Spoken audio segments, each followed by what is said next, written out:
Good morning, dear students. Myself, Dr. Mamta Goyal, head of the Department Botany, SPC Government College Ajmer. Pathology के different topics हमको लेने हैं, जिसमें से हम अभी स्टार्ट कर रहे थे. इंट्रोडक्शन पैथोलॉजी लिया है, टर्मिनोलॉजी लिया है. अब हम प्रोसेस स्टार्ट कर रहे हैं कि जो डिज़ीज़ है वो डिज़ीज़ का होने का प्रोसेस कैसे होता है, स्टार्ट कैसे होती है, फैलती कैसे है प्लांट के अंदर, और उसका कंट्रोल कैसे होता है. ये पूरा पोर्शन हम डिटेल में लेंगे.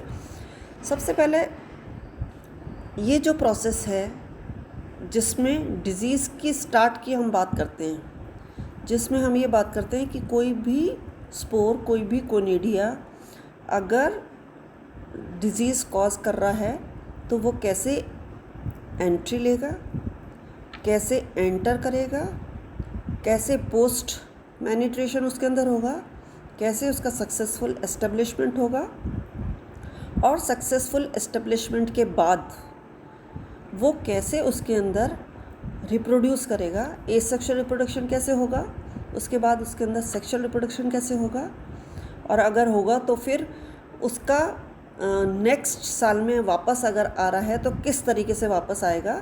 एसेक्सुअल रिप्रोडक्शन के उसके स्पोर्ट्स मल्टीप्लाई करके वापस उसी में इन्फेक्शन कॉज कर रहे हैं, और नेक्स्ट ईयर के लिए क्या उसमें सेक्सुअल रिप्रोडक्शन हो रहा है या नहीं हो रहा है. हो रहा है तो सेक्सुअल रिप्रोडक्शन का जो जाइगोट है वो कहाँ सर्वाइव करेगा, कैसे सर्वाइव करेगा, परपिचुएशन ऑफ डिजीज़ कैसे होगी. ये सारा डिटेल हम लेंगे, जिसको जो कहलाता है pathogenesis, chain of reactions. Pathogenesis, chain of one or more distinct event leading or occurring in succession, एक के बाद एक, and leading to development of perpetuation of disease and pathogen is called pathogenesis or disease cycle. कोई भी pathogen अगर है तो chain of events के थ्रू वो सक्सेसफुल एस्टेब्लिश होता है, और उसके बाद उसका परपिचुएशन डिजीज़ में और पैथोजन का किस तरीके से होता है, ये कहलाती है पैथोजेनेसिस या disease cycle. A disease cycle is close to the life cycle of pathogen, but it refers primarily to the appearance. क्योंकि disease cycle appearance related है. पैथोजन इंडिपेंडेंट स्पोर की बात करते हैं, वो पैथोजन है, इनोकुलम है.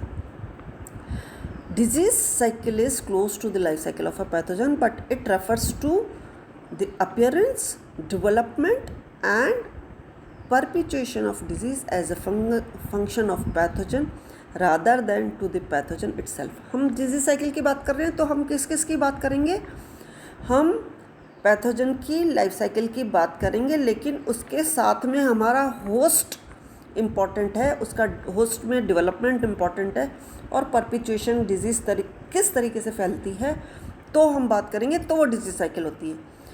पैथोजन की अगर केवल लाइफ साइकिल की बात करते हैं तो वो फंगस आ जाती है, फंगल लाइफ साइकिल हो जाती है.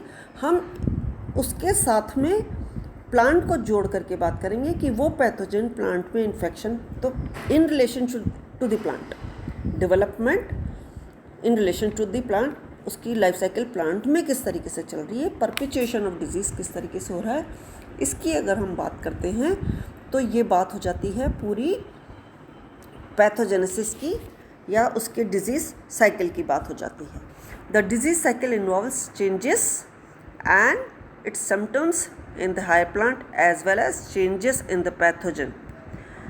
और इसका जो पीरियड है इसका within a growing season from one season to another.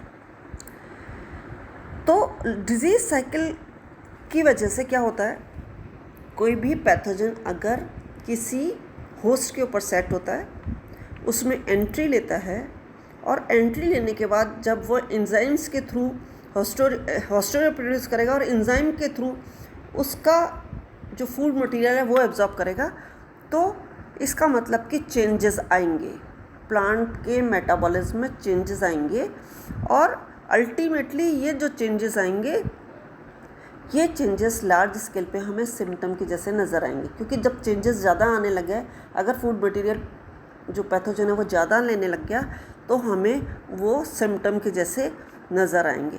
तो ये जो सारा है पैथोजन का, ये ये डिपेंड करता है सीज़न के ऊपर भी। ग्रोइंग सीज़न में एक सीज़न से दूसरे सीज़न के ऊपर भी उसका इफ़ेक्ट, उसके सिम्टम्स डिपेंड करते हैं। डिजीज़ साइकिल या इन्फेक्शन चेन की अगर हम बात करें तो ये दो तरीके की हो सकती है। एक तो कंटिन्यूस इन्फेक्शन चेन जो होती है और एक होती है intermittent infection chain. Continuous infection chain का मतलब होता है कि वो चेन जो कि जिसमें पैथोजन कंटिन्यूसली एक्टिव रहता है from one host to another. इस तरीके की डिजीज़ साइकिल में pathogen remains continuously active from one host to another. ज़्यादातर जो वायरल और फंगल डिजीज़ होती हैं वो इस कैटेगरी में आती हैं। दूसरा जो है वो इंटरमिटेंट इन्फेक्शन चेन है। इस तरीके के डिजीज़ साइकिल में pathogen survives in dormant state और as active saprophyte to maintain the continuity of a chain after the harvest of the crop. मतलब अगर क्रॉप में वो मल्टीप्लाई कर रहा है, उसको नेक्स्ट क्रॉप के लिए उसको सर्वाइव करना है, तो वो या तो डोर्मेंट स्टेज में होगा और वो डोर्मेंट स्टेज में रहेगा, या फिर जो नीचे वीड प्लांट्स पड़े हुए हैं या जो सैप्रोफाइट्स पड़े हुए हैं उनके ऊपर अपनी लाइफ साइकिल कंटिन्यू करेगा ताकि वो वापस री इन्फेक्शन कॉज कर सके। ज़्यादातर फंगल, बैक्टीरियल और निमेटोड डिजीज़ जो होती है वो इंटरमिटेंट इन्फेक्शन चेन में आती है। Disease with intermittent infection chain are further of two types. जो सेकेंड टाइप है ये again it is of two types. एक को हम कहते हैं मोनोसाइक्लिक और दूसरे को हम कहते हैं पॉलीसाइक्लिक। मोनो मतलब सिंगल, साइक्लिक मतलब cycle. In such type only one cycle of disease is completed in one season. एक सीज़न के अंदर केवल एक साइकिल उसकी कंप्लीट होती है and there is no repetition of disease cycle within a season. एक सीज़न के अंदर उसको वापस उसकी जो लाइफ साइकिल है वो रिपीट नहीं होगी। Such disease are also called simple interest disease भी इनको कहा गया है। एग्जाम्पल है loose smut of wheat, covered smut of barley etcetera. एक सीज़न में एक बार उसकी लाइफ साइकिल कंप्लीट होती है। There is no repetition of disease cycle within a season. और जो दूसरा टाइप है वो है polycyclic disease. In such disease many cycles of disease are repeated with in the same crop season on host through spore infection spore chain. एक बार infection हुआ, उससे spores निकले। फर्स्ट इन्फेक्शन जो होगा वो प्राइमरी इन्फेक्शन होगा। उसके बाद उस प्राइमरी इन्फेक्शन के बाद उस प्लांट में और स्पोर्स बने, री इन्फेक्शन हो गया, सेकेंडरी इन्फेक्शन हो गया सेकेंडरी स्पोर्स से। तो सेकेंडरी इन्फेक्शन स्पोर चेन के थ्रू उसमें री इन्फेक्शन होता जा रहा है। इस तरीके की जो चेन है, इस तरीके की जो डिजीज़ है वो कहलाती है polycyclic disease. Such pathogen are responsible for epidemics if the environmental conditions favours the disease. क्योंकि एक बार इन्फेक्शन अगर हुआ तो वो इतने स्पोर्स बनाएगा, क्योंकि एक में अगर प्राइमरी इन्फेक्शन कहीं से आया तो एसेक्सुअल रिप्रोडक्शन में नंबर ऑफ स्पोर्स और नंबर ऑफ कोनिडियाज आर फॉर्म्ड। अब जब वो नंबर ऑफ कोनिडियाज जब पॉलीसाइक्लिक है तो वो वापस री इन्फेक्ट कर सकते हैं और वापस साइकिल उसकी चल सकती है। तो ये एपिडेमिक्स होती है, लार्ज स्केल के ऊपर बहुत ज़्यादा डिजीज़ फैल जाती है और अगर एनवायरमेंटल कंडीशंस फेवरेबल हो तो और ज़्यादा फैल जाती है। Such disease are called as compound interest disease. पहले वाली को हमने कहा सिंपल इंटरेस्ट डिजीज़, क्योंकि उसमें एक ही सीज़न में एक ही बार डिजीज़ होती है, वो सिंपल इंटरेस्ट। और ये कंपाउंड क्योंकि मल्टीप्लाई करती जा रही है, इसको कॉमन इंटरेस्ट डिजीज़ भी कहा जाता है। एग्जाम्पल है rust, powdery mildews, late blight of potato, apple scab etcetera.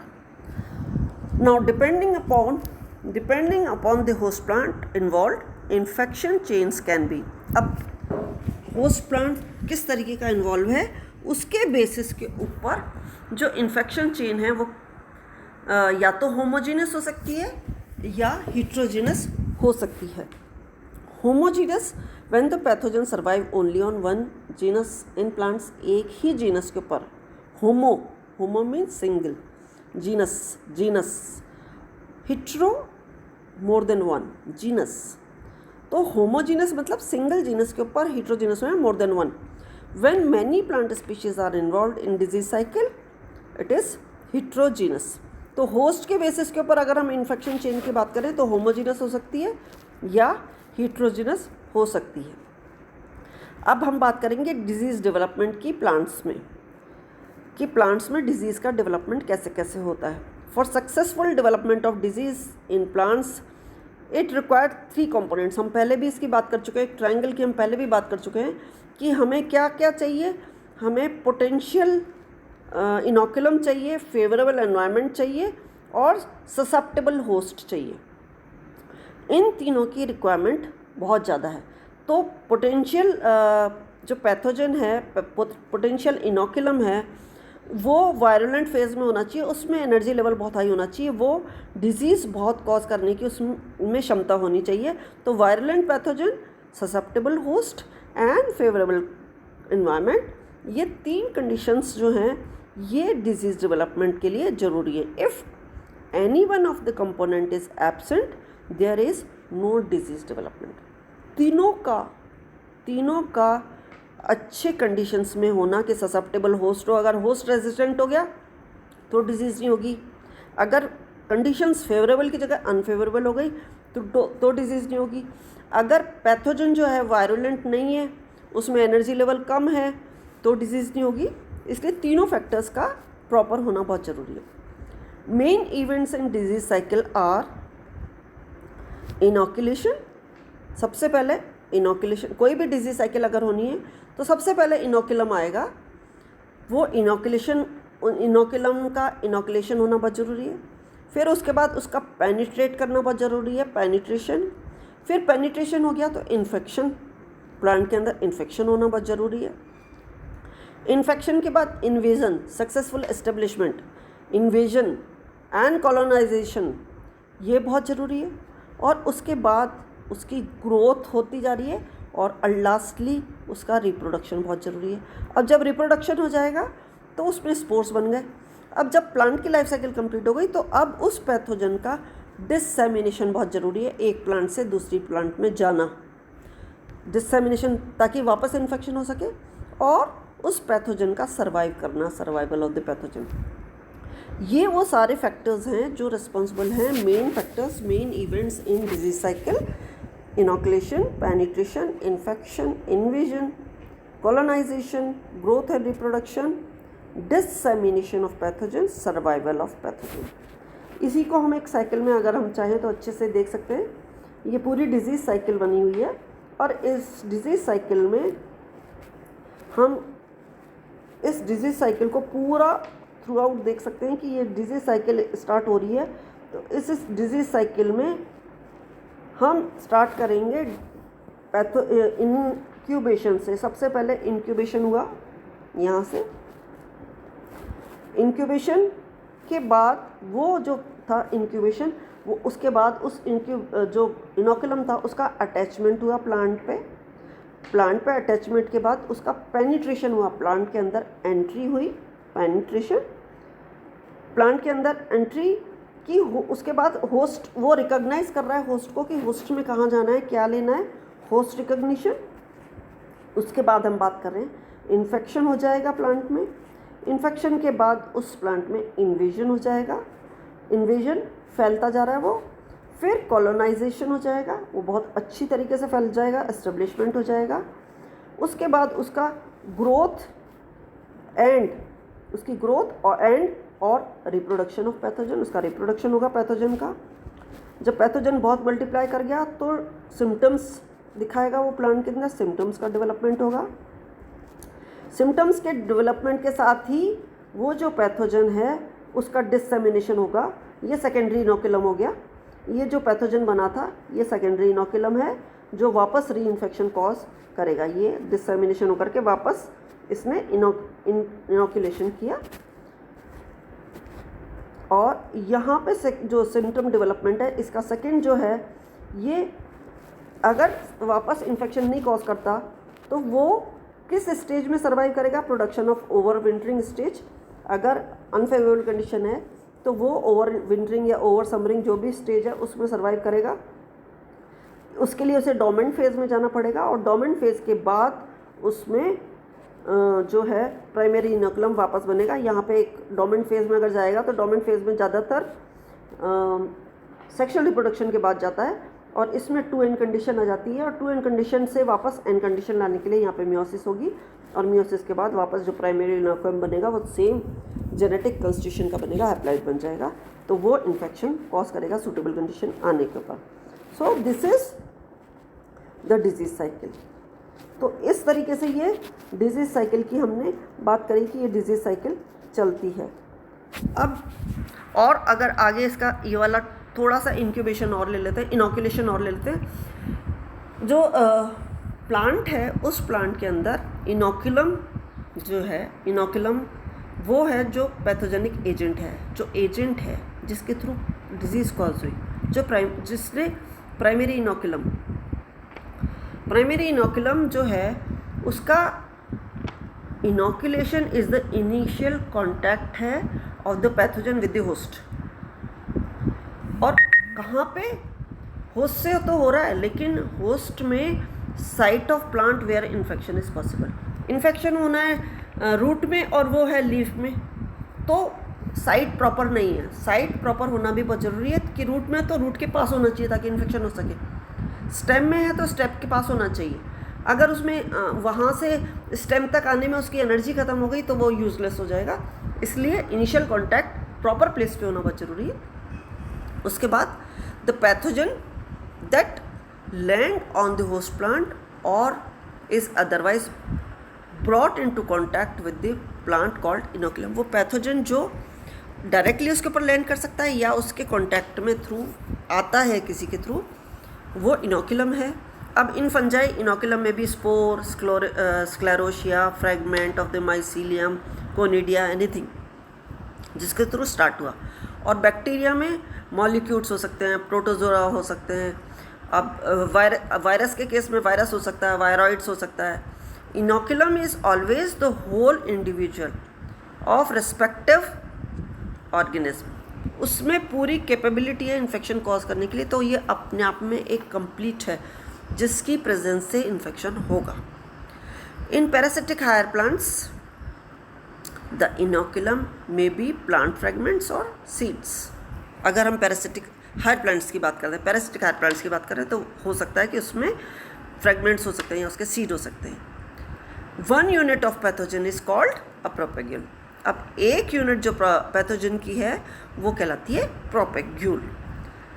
तो इस तरीके से हमने देखा कि start initial contact of inoculum with the proper host at the proper site is inoculation. So we'll continue with the same lecture. इसी का part आगे हम लेंगे, इसी को कंटिन्यू करते जाएंगे क्योंकि ये लंबा प्रोसेस है, इसको पूरा समझना कई लेक्चर्स में ज़रूरी है। We'll continue in my next lecture. Okay, thank you, bye bye.